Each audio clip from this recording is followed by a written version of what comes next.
Awesome. Okay. Good day. Greetings. Good day.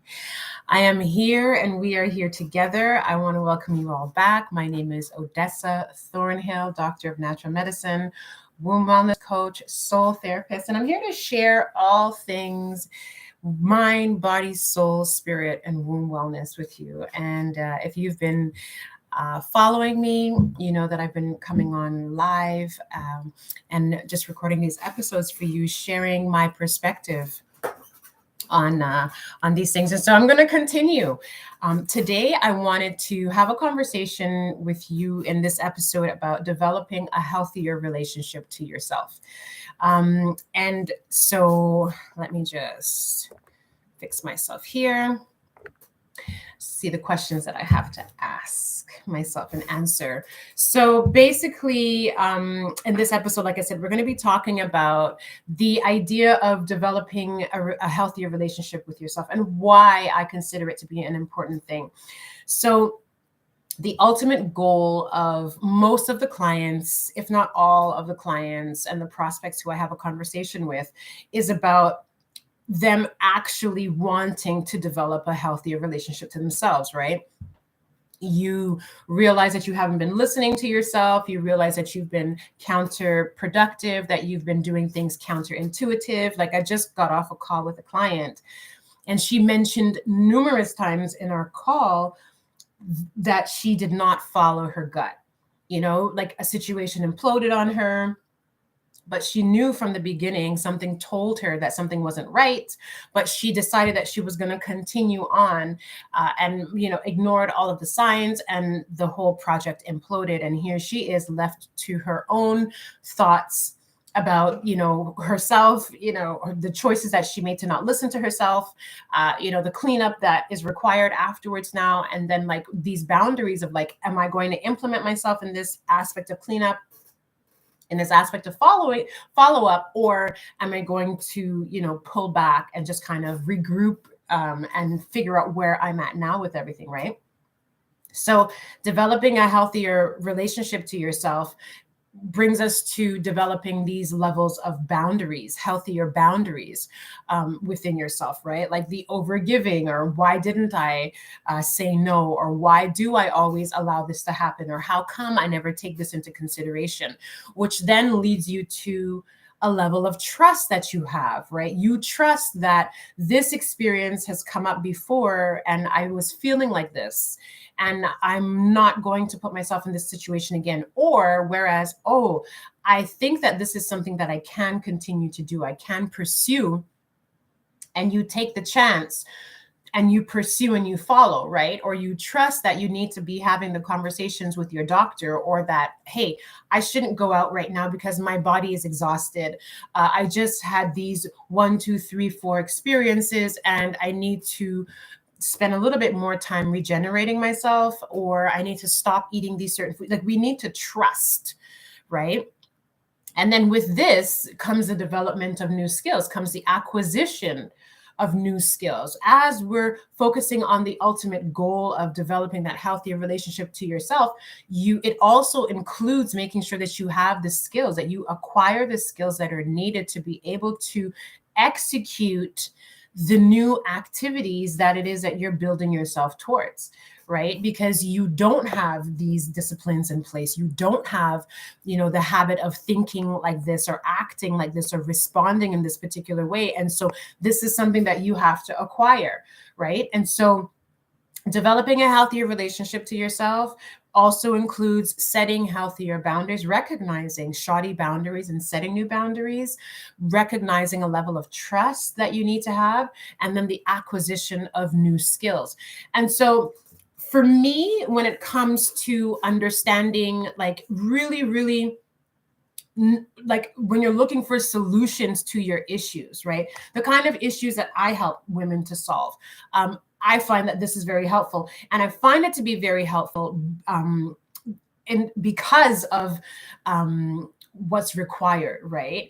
To get the solutions that you're looking for. So the ultimate goal that you want is this development of your abilities and your connection. And so the solutions that I suggest are to look for strategy and protocols, right? Strategies and protocols. If you've been around the block enough times, if you are an expert in your field, if you are a master in your field, or if you have been doing something even on a novice level for X amount of years, you begin to recognize the patterns in things. You begin to recognize that, after doing this X amount of time, this is what works. This is what people have said has worked. This is what I have always done. This is what they tell me to do. When we can learn how to apply strategies and protocols that are proven, that have a track record, that have been scientifically documented, or we see that someone has done this and they've gotten results, that is what you need to be able to solicit the results that you're looking for, right? Because I have found that, or what I understand is, because we are so layered, there are so many aspects to who we are, right? In another conversation I was having with, in one of my one-to-one sessions, this particular client and I, we were talking about the work that she's been doing. Well, I've been doing this work for years, like I know how to eat, I know what to do. I have an issue, I'll find the book and I'll do the reading of the book, and, and then, I'll address the issue. And I thought I was over it. So there's a few caveats to that. We're never quite over something. Right? The experience that you have had, your experience will live with you. The kind of charge that you have to that experience is what will determine how you respond to circumstances today. If you still have a negative charge, if you still have a negative thought, feeling, sadness, pain, jealousy, envy, whatever, when a particular memory, thought, feeling comes up, then you're not over the issue. Right? And the truth of the matter is, it subconsciously has been running the show.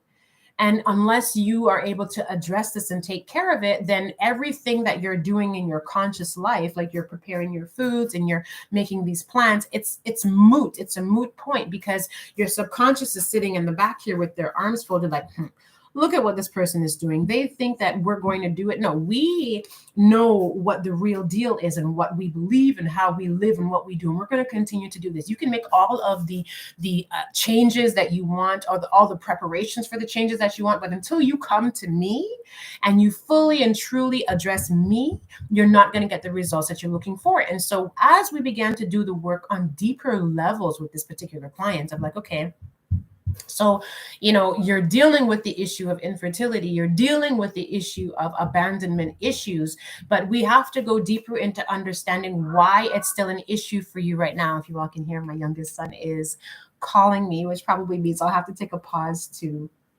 address his needs, right? But this is something. And so going deeper into that experience with her, helping her to understand, okay, you really are the center and the cause of everything, right? And what you were thinking at particular times when your traumas and your, emotional, unresolved emotional issues happened, what you are experiencing there, you made determinations based off of that. You determined that you're going to respond in a particular way to certain kinds of circumstances.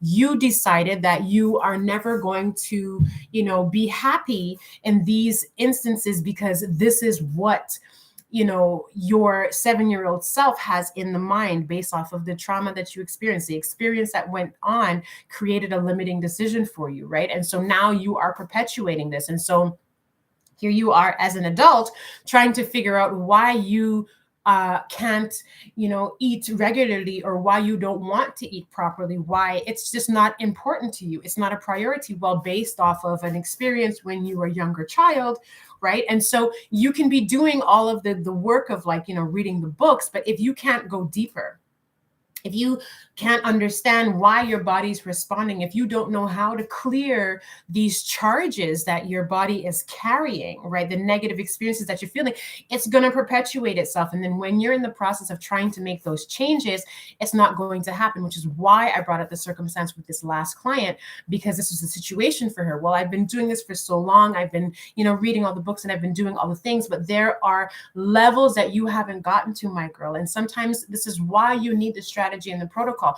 I know, give thanks for that. I know I'm not the only person, because I too started off as like, well, I am an independent person and I'm fully capable of realizing, my dreams and my goals, so I can do this on my own. How many of you, say that you don't need the help? I just need someone to show me 1 and 2. And you can go off and you can do the work, you know what I mean, and get the results that you want. But the truth of the matter is, right, why I'm saying based off of my own experience, because like I said, I'm very much a go-getter. Having strategies and protocols in place and having someone to guide you through that process is going to give you the nuances that you yourself would not have been able to find and procure. I believe that's the word that's coming to my head, but you wouldn't have been able to understand the level and the depth that you needed to get to, because you're only reading from certain books, right? You're only getting freebies online. You're downloading someone's freebie, right? And you're hoping that this is going to give you the answers that you need, when they're not telling you how to. They're just telling you what. Right? Like common suggestions that people usually have is like, you'll go to a yoga class, just go to a yoga class and stretch it out. Just, take a dance class and you'll feel good. You know what I mean? Or you might book a one-time session with a practitioner, and like all of these things I myself have done, especially in the beginning time. Oh my goodness. You have this one little issue and you want to go see this one person, and then you're feeling good because you're excited. You have the appointment with them, and then they give you this information and you go home now. Right. And there's a whole other level of work that has to go into your process, because now you have to recall what they said. You have to gather the information or the tools or the protocol that they've told you. Then you need to figure out how to implement it. Right. And then if you have implemented it, you may have questions about the implementation process. So that might mean that you have to book another session with them. Give thanks for that, love. You might have to book another session with them, which can take weeks, sometimes months ahead, right? Because some people are booked months in ahead. And then there's that whole aspect of needing to go back to them and have them recall the conversation that you had and what it is that you're doing. And then, so that's the process. And so I find that these are quick solutions. Like you can go and you can have your Reiki session with your Reiki master and you're going to feel good about it, but it's a quick solution. You are going to go back home and you're going to see someone who is going to trigger an emotion, experience, thought, or feeling inside of you that is going to put you right back in the state that you were in before you had that massage, that energy session, before you had that wellness consultation. And then what happens? You're left to your own devices. Right? You're left to how you've always handled your issues. You're left to, how you never take the medicine that you say you're going to take. You're left to, I'm going to start these new habits, these new projects, these new, lifestyle protocols, and you never actually get to it, which is why I'm saying strategies and protocols are important. Another reason why I say this is because what I know based off of the work that I've done, the studies that I've done, the observations, my own experience, and the results that I've gotten from my clients, you need to be mixing together more than one of your senses, okay? We take for granted our senses. They are our filters. They receive all of the information from the outside world, from the external stimulus, and we filter them. 2 million bits of information is constantly coming to us from the inside world and from the outside world. 2 million bits of information. And so your senses are constantly being fed this information, and they're going to delete, distort, and, put information to the side. Now, when you're going through true healing, when you're really going through the process of not just reading the work and sitting in the meditation, you're engaging your senses. Why? Because you need more than 2 senses engaged to be able to really make a change on the emotional and mental levels. Boom, I said it. You need to engage 2 or more of your senses: taste, touch, smell, sound. We have 5 senses. You guys know what they are, okay? But you need to engage more than 2 of your senses to be able to get the results. So like I'll tell a client, visualization with aromatherapy, right? Like pair these 2 together, because the smell is going to work on the cerebellum, it's going to work on your lower brain, and then the visualization is going to stimulate the 2 of them together, and it's going to begin to anchor the work. And that's what we need. We need the work to be anchored, right? I feel that instead of having quick solutions, right, especially in this particular time, right, the clients who I'm working with, the results that we're aiming for, and the very specific problems that we're working on chronic issues that require usually the same amount of time in months minimum. If you've had an issue for like 9 years, you need at least a minimum of 9 months to be able to make a change, right? So I'm dealing with people who have chronic issues, who need to have a long gestational period, a long runway to learn the protocols, integrate the protocols, and then start to see the changes, right? And then move beyond the challenges.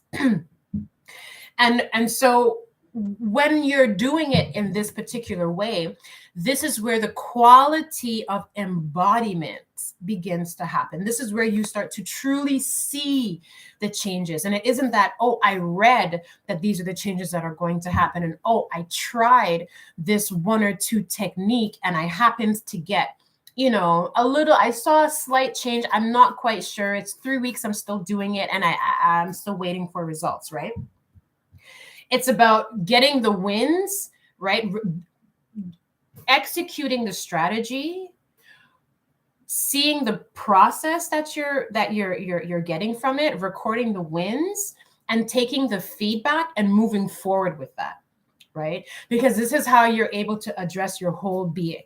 This is so important. Like it's an obsession of mine. Like I was even talking to a friend / client, and I was like, I think I need to stop for a minute, because getting to the bottom, getting to the root cause, and helping people to unravel these areas of static so you can experience more love, joy, peace, and happiness in your life.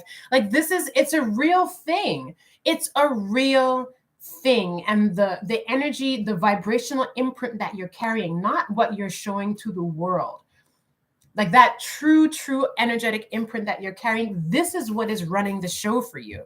And so having a one-time session for you to be able to develop, yourself into the person and blossom and have that guidance that you want, you need more than that one-time session.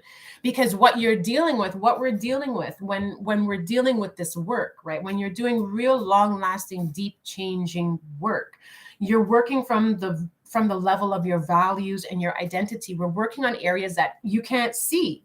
You can't perceive them. Why is it that I really want to make these changes to my life? Like I really want to eat healthy. I really, really, really want to do all these new things. I've been reading about all these really wonderful things that I can do, that the being can do, that the person can do. And every time I say I'm going to start, I never do.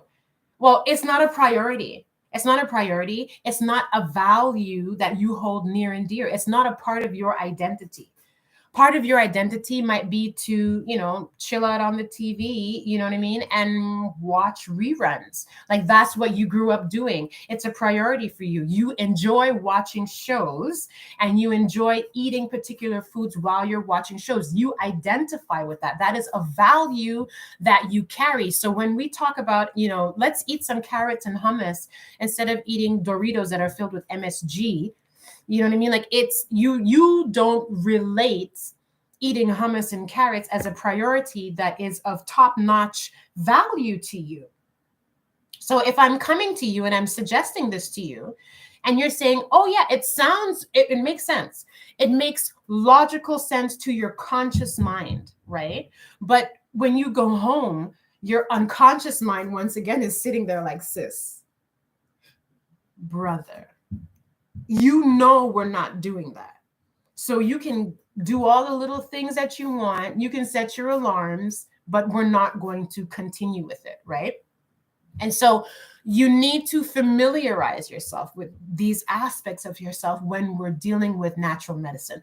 When we are talking about wholeness medicine, when we are addressing holistic medicine, when you hear us talk about naturopathic medicine, doctor of natural medicine, when you hear us talk about herbs, when you hear us say, hands-on therapy, body work, all of this is not just about feel-good stuff. It's not just about feel-good stuff. If you are looking for long-lasting change, understanding that there are combinations There is a rhythm, there's a cadence, there are do's and don'ts, right? That come with long-term transformational results that you will not find in your one-off sessions. Okay. And if you need to have one-off sessions, then that's what needs to be had. You go, you make your appointments and you go, you see your practitioners. But listen, having a community, having people who you can come back to, having a protocol that works, having support in place that is going to help you get to the level of result that you need. All of this is important. And I want you to consider this when you're developing a healthier relationship to yourself, right? Developing a healthier relationship to yourself requires a couple of things: protocols and strategies, so you can understand the easiest ways to get the results that you want, right? Give thanks for that, love. It requires recognizing the importance of your higher sense perception of your senses, your taste, your smell, your touch, your sight, and your hearing. I said all 5 of them this time, right? But recognizing these guys have a huge role to play. Like, come on, when you can't see something, how, you don't feel as though you are your whole self.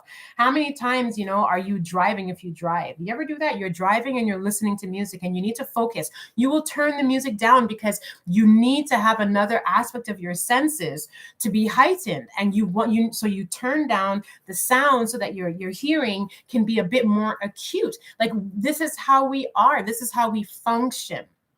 So when we can recognize this, when we can step into this and live within this flow, acknowledge your individual unique rhythm that is specific to you, and engage in these protocols, here is where you can begin to see the changes that you're looking for, right? So that is what I wanted to leave you with here today. Some of the basics that I think are 101 when it comes to developing your relationship, a healthier relationship to yourself, right? So if you have taken anything away from this, I would love to know. So you can go ahead and hashtag in the comments replay below and let me know what your biggest takeaways were, what you appreciated, what you're going home with, and share this with someone that you think would value the information in here. If you are interested, or you or somebody are interested in moving forward with this, doors are open to my program, the Womb Activation Program. And within this program, what I am offering women is the opportunity to understand how to step into, how to heal, how to expand and evolve your physical, emotional, and wombs and soul wellness, right? I often work with women who have chronic health issues, usually reproductive issues, but usually health in a general situation. And if it isn't chronic health, there's usually some kind of a transition that you're going through. You're starting a new job, you're changing a job, you're leaving a relationship, you're not sure what it is that you want to do. And there's usually an aspect of yourself that that you want to develop, that you have been wanting and needing to connect with, you've been trying to, or you feel the desire to do it and you're just ready to do that now. And you also recognize the value of putting in the time and the work. Some people who I have conversations with, they're like, Odessa, I'm too afraid to work with you because of the level of commitment that I need to give. Now, I am not going to, be a military sergeant and drill you to make sure that you do the work, but it is of the utmost importance if you are going to engage in this kind of healing work. You need to know that this is not a read it now and do it later. This is an embodiment process. And the embodiment process requires that you actually do the work so that you can change the cellular genetic makeup of your actual physical body. We know that the body replenishes itself after 120 days. We know that by year 7, you have a completely new body. And so if you are actively, consciously, and intentionally making those changes, imagine what you can do. I love to use children as an example. By the time a baby is born, like, they can't lift their head up, they can't do anything. The only thing they can do is shit, cry, and eat. By the time a child is 3 years old, they can be trilingual. They can be speaking 3 languages. They're able to walk, they're able to run, they're able to eat on their own, establish, what their boundaries are, tell no, yes, what they need, what they want, go to potty. So imagine that's a child after 3 years with a little with support. Even children who may be raised in the system and may not have so much hands-on work, like the desire of the being is to thrive, is to live. So if you are consciously doing the work, imagine the kind of results that you would get. I was trying to end this episode a while ago, but I just needed to add in these couple of different aspects, you know what I mean? So if this is something that you're interested in, and you're interested in joining me on this leg of your healing journey, and you're interested in the self-care and womb activation program, it's a minimum of a 6-month dedication. And I want to invite you to come and join me. Come and join me, book a suitability call, apply. Let's have a conversation. You'll be able to fill in the womb assessment, well-being and womb assessment, and you will be asked different questions that will have a score at the end of each question, so that you can tally your score, so we can understand where are you on your journey, what have you tried, what have you not tried, and how do you approach certain subjects, and see if the womb activation program is something for you. And if it is, I would absolutely love to support you in that. And so with that being said, I want to wish you a wonderful afternoon, evening, morning, night, wherever you are. And I look forward to sharing again with you on this live. And that was all, y'all. Come back around soon. Take care. Be well.